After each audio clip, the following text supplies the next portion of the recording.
कल्पना कीजिए आप रात को अपने ही घर में सो रहे हैं, वही घर जहां आपकी 3 पीढ़ियां रही हो, और अगली सुबह आपको बताया जाए अब ये घर आपका नहीं है, अब ये देश भी आपका नहीं है। 1947 में भारत के करोड़ों लोगों के साथ ठीक यही हुआ था।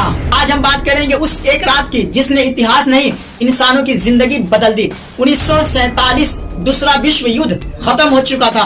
ब्रिटेन आर्थिक और राजनीतिक रूप से कमजोर हो चुका था। ब्रिटिश सरकार ने तय कर लिया था अब भारत पर शासन जारी रखना संभव नहीं है। लेकिन समस्या सिर्फ आजादी की नहीं थी, समस्या थी कैसे आजादी दी जाए, क्योंकि भारत सिर्फ एक देश नहीं था बल्कि सैकड़ों भाषाओं, धर्मों, संस्कृतियों और राजनीतिक मतभेदों का एक जटिल ढांचा था। 1946-47 तक आते आते यह साफ हो चुका था कि सत्ता का शांतिपूर्ण हस्तांतरण आसान नहीं होगा।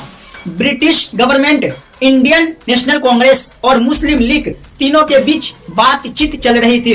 मुस्लिम लीग एक अलग देश की मांग कर रही थी और कांग्रेस एक संयुक्त भारत की। आखिरकार ब्रिटिश सरकार ने वही रास्ता चुना जो उन्हें सबसे आसान लगा, पार्टीशन। लेकिन सवाल ये था सीमा कहाँ खींची जाए। इसी काम के लिए भारत बुलाए गए सर सिरिल रेडक्लिफ, एक ब्रिटिश वकील जिसने कभी भारत देखा तक नहीं था, न ही भारत की सामाजिक जमीनी हकीकत को समझा था।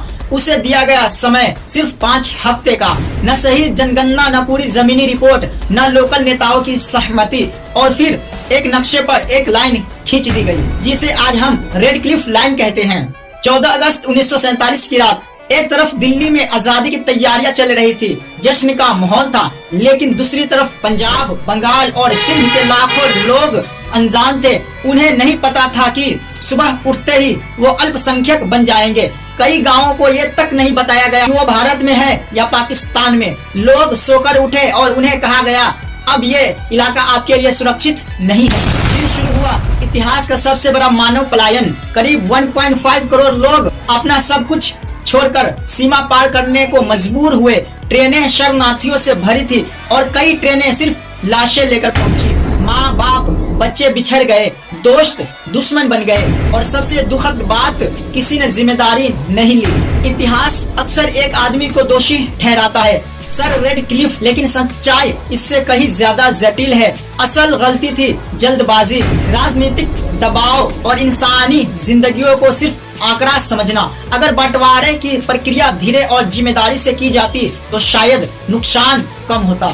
1947 सिर्फ आजादी की कहानी नहीं है, ये एक चेतावनी है कि जब फैसले बिना जमीनी हकीकत समझे लिए जाते हैं तो उनकी कीमत आम इंसान चुकाता है। इतिहास से सीखने का मतलब दोष ढूंढना नहीं बल्कि वही गलतियां दोहराने से बचना है। अगर आपको यह वीडियो जानकारीपूर्ण लगा